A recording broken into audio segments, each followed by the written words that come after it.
Dahulu, Marina merupakan seorang yang berbadan gempal dengan berat mencecah hampir 90 kilogram. Episod kedukaannya bermula apabila dia mengalami demam berpanjangan sehingga perlu mendapatkan rawatan lanjut. Kurang terdedah mengenai penyakit buah pinggang, Marina beranggapan apa yang dihidapinya ketika itu hanya penyakit biasa.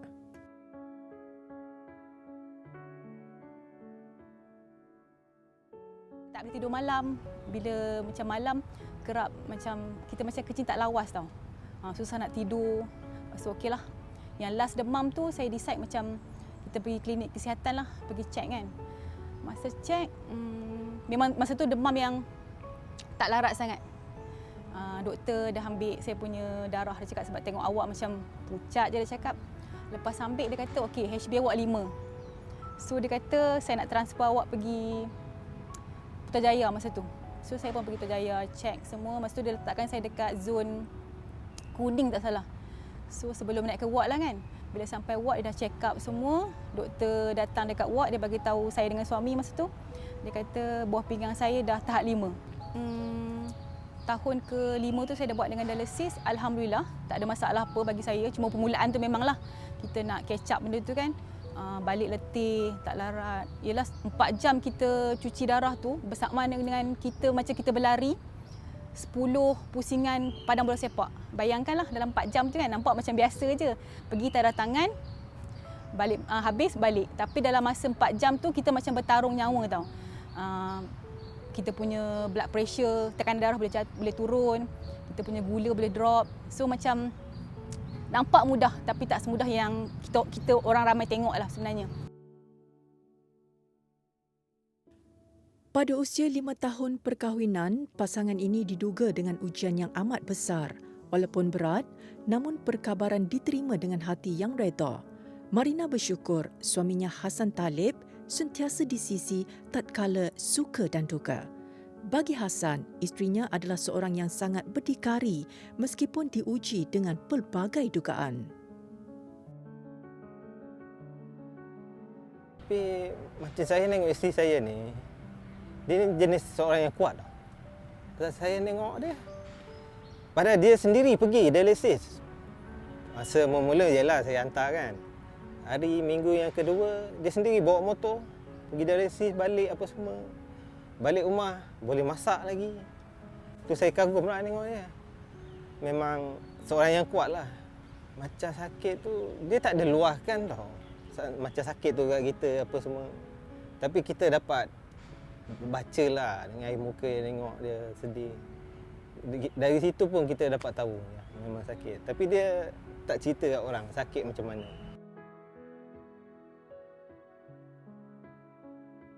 Sejak disahkan mengidap penyakit buah pinggang, Marina telah mendaftarkan diri untuk rawatan pemindahan buah pinggang.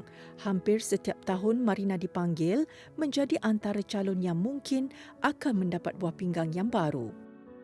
9 kali dipanggil, malangnya dia tidak pernah layak untuk mendapatkannya. Harapan Marina kian layu.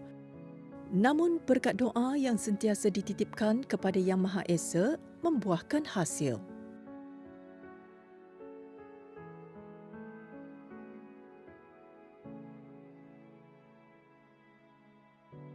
Nak cakap kata give up tu masa kali yang sebelum saya dapat transplant tu memang saya ada give up.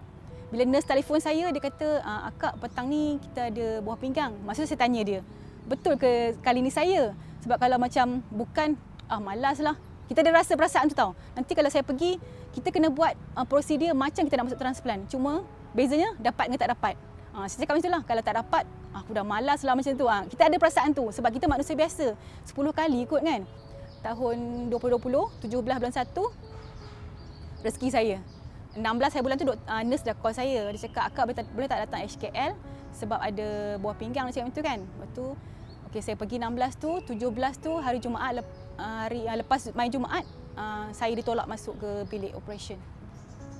Nurse dengan doktor dah cakap, "Okey, besok akak punya operation pukul berapa petang semua kan." So malam tu doktor dah decide untuk buat satu dialisis.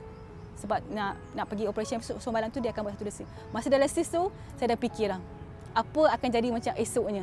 Sebab saya nak kena masuk bilik operation yang macam melibatkan hidup dengan mati lah. Sebab kita tak tahu kan masa operation tu macam-macam boleh jadi. Berjaya ataupun tak, ataupun kita meninggal ke, sebab risiko doktor dah bagi tahu untuk buat transplant ni, risiko pertama doktor bagi tahu mati. Dia bagi tahu benda yang betul lah. So saya macam masa tengah dialisis saya fikir happy untuk dapat new life, kehidupan baru, peluang kedua. Tapi selain pada tu kita macam fikir kalau tak berjaya, aku dah masuk bilik operation ni. Dia orang dah buka aku punya perut nak masukkan buah pinggang tapi tak berjaya. Contohlah kan. So macam benda-benda macam itulah saya fikir. Walaupun mengalami komplikasi semasa di awal pemindahan buah pinggang, Marina bersyukur kerana diberi peluang kedua untuk terus hidup seperti insan normal yang lain.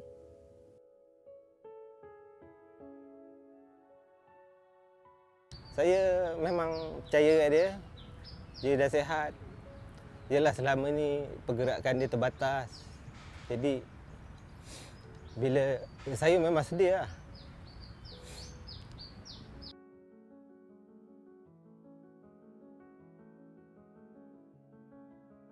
Saya bersyukurlah. Memang sedih sebab apa? Dia boleh jalan ke sana sini dengan kawan-kawan dia balik. Semua itulah. Saya dah nampak sinar kehidupan baru dia. Jadi macam mana pun dia sebelum ni tak dapat nak ke sana sini, saya beri peluang kat dia nak berjalan ke apa. Dia dah pandai boleh bawa diri apa semua. Jadi saya tak risau sangatlah. Meskipun Marina masih lagi bergantung sepenuhnya kepada ubat yang dibekalkan oleh doktor, namun dia kini dapat menjalani hidup tanpa perlu ke pusat dialisis yang pernah menjadi rutinnya 3 kali seminggu. Impian melancong keluar negara tidak mustahil lagi untuk direalisasikan. Marina telah kembali sihat setelah 13 tahun menjadi pesakit buah pinggang. Walaupun sudah 2 tahun memiliki buah pinggang baru, ia sentiasa segar menjadi mimpi yang indah buatnya.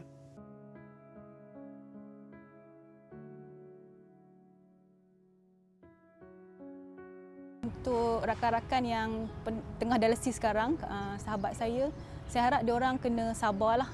Sabar, tabah dengan ujian sebab saya tahu, sebab saya sendiri pun pernah dialisis, bukan senang nak senang.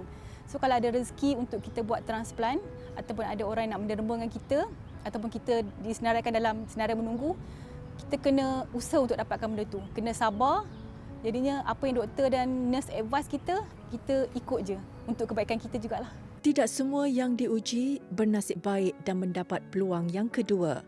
Manusia merancang, Tuhan juga merancang. Namun Allah lah sebaik-baik perancang dan penentu segalanya. Keterbatasan fizikal bukan lagi menjadi penghalang kehidupan Marina. Semoga dia terus kuat dan diberikan kesihatan yang baik.